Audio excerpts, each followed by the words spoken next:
Bonjour tout le monde, en direct de Montérégie Est, je suis dans un champ de toute beauté et je vous annonce que la saison des fraises est bel et bien débutée et pour en parler, qui de mieux que David Côté des Jardins Maraîchers à Côté et Fils. Merci de m'accueillir chez vous. Bonjour Isabelle. C'est une bonne saison.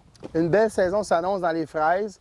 On a du beau temps, Oui. de la belle température ainsi que l'engouement des gens d'achat local, On a l'engouement tellement des gens hâte. des petits fruits. Et là, tu me disais que c'est la saison des fraises partout au Québec. Oui, c'est très rare qu'on voit ça. Présentement, la saison bat son plein dans presque toutes les régions, peut-être sauf en Gaspésie, mais région de Québec, région Mauricie, Mais avec différentes Lanaudière, variétés. différentes variétés. Hâtives du côté de Québec, mi-saison à Montérégie, Lanaudière, mi-saison aussi.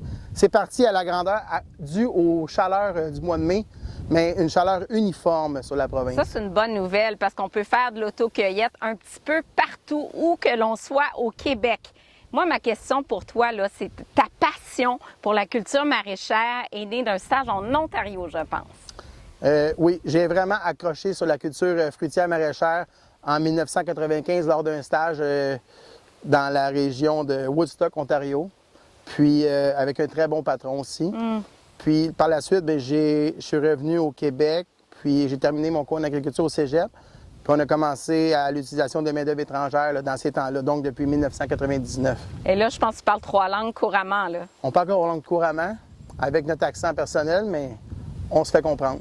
Ben oui, absolument. Tu parles très, très bien espagnol. En tout cas, j'en suis témoin. Et là, l'entreprise, il y a ton frère, ton père qui sont encore impliqués, là. Mon père, ma mère, Oui. mon frère Mathieu, on est en entreprise de 5e génération.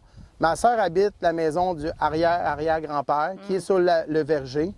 Donc, on est pomiculteur. Mon père, la ferme ici est pomiculteur depuis 3 générations.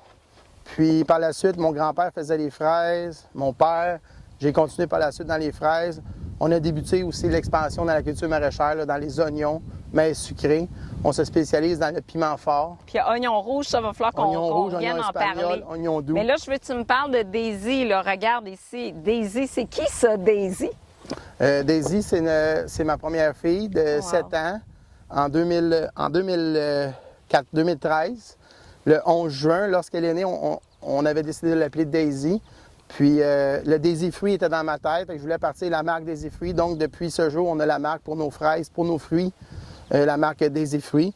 On a aussi Génial. On s'associe aussi la marque Daisy Fruit, puis on associe aussi la marque avec nos fameuses fraîches du Québec, avec nos fraises du Québec qu'on voit partout en magasin, distribuées par les producteurs. Et là, je veux que tu me parles des différents cultivars parce qu'on voit bien qu'il y a des différences ici dans les différentes variétés. Là, on parle de variétés de mi-saison, hâtives. On a de la variété hâtive à mi-saison, Oui. puis sans bâche. Fait que si on regarde avec la température, ici, c'est un champ qu'on a enlevé le couvert de paille début avril, puis qu'on a laissé par lui-même là, sans aucune couverture flottante. Donc ici, nous avons la Stella, qui est une variété californienne. Est-ce que c'est laquelle ici, là? La Stella, ça va être celle-là ici. Parfait. Ensuite, nous avons la Sonata. Oui. On a la Sonata, qui est une variété hollandaise. Puis on a la fameuse Cléry, une variété hâtive, mais qui étale sa production au cours de la saison. Fait qu'elle commence un petit peu avant, puis elle rallonge. Fait que la Cléry, qui est une italienne. Parle-moi des variétés en termes de saveur, de calibre, de forme, parce que comme ça, à première vue, c'est pas si évident de faire la différence, là. Bien ici, là, on a une variété de fraises qui va être plus comme une balle de golf avec des épaules remontantes. Très juteuse, la Sonata très juteuse. La Stella qui va être plus pasty, Ici, puis sucrée. On va aller chercher une texture kiwi, puis qui sera pas tout à fait pareil.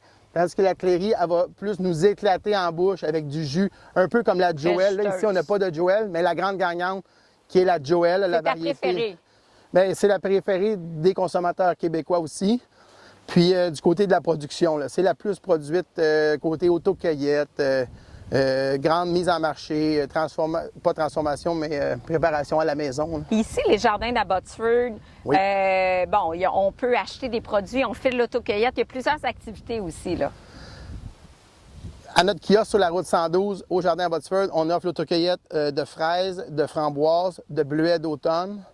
On a aussi on a fait la construction de serres pour débuter la saison dans les fraises. On va avoir une superficie de 2500 m² de serre pour la fraise de printemps, pour ensuite enchaîner avec nos fraises de champ.